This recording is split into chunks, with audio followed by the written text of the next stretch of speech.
Xitoyda bir farzandlik bo'lishga ruxsat qilinadigan planliq tug'ish siyosati sababli davlat noposining 1 milliard 400 milliondan 600 millionga tushadiganligi bildirildi. Buning siyosiy va iqtisodiy masalalarni keltirib chiqarishi mumkinligi o'tirib qo'yildi.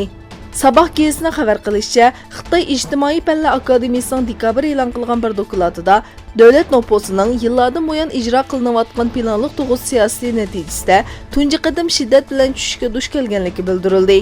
Bu ahvol davomlashsa, noposning bu asr ichida 1 milliard 400 milliondan 600 millionga tushadiganligi ogohlantirildi.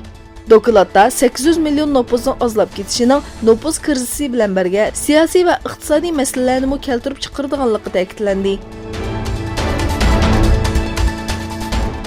Xitoy tajovuzchilari Sharqiy Turkistonda yo'qolan bahonalar bilan Uyg'ur sarxillarni tutqun qilish va lagerlarga qamashni davomlashtirmoqda. Turkiston vaqti to'g'ridan xabar qilishicha, Sharqiy Turkistonlik ig'ir darajalik boks chempioni dangliq bokschi Abdurishxonning yig'ilish lageriga qamalganligi bildirildi. Kasbiy mashg'ulot va tantarbiya o'qituvchisi bo'lgan Abdurishxonning millatparvar va dindor kishi ekanligi ma'lum. Hindiston harbiy doiralari Pokistondagi terrorlik bazalarga hujum qilishni davomlashtirganligini bildirdi. Yangi Dehlida armiya doiralari tomonidan o'tkazilgan axborot e'lon qilish yig'inida general Bahal terrorlikka qarshi ekanligini ta'kidlab, Pokistondagi terrorlik tashkilotlari nishonlarini yo'qotishga tayyor ekanligini aytdi. Shuning bilan birga Rossiya va Amerika ikki davlat orasida murossachi bo'lishga tayyor ekanligini bildirdi. Pokiston bosh ministri Imron Xon Hindiston bilan bo'lgan jiddiychilikning pasayishida rol o'ynash uchun Erdo'g'onga telefon qilganligini aytdi.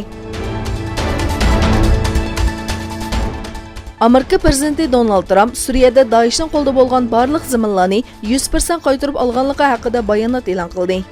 Trump Suriyada Daeshga qarshi zafar e'lon qilinganligini bildirib, Daeshning qo'ldagi zaminlarning 100% qaytarib olinganligini aytdi.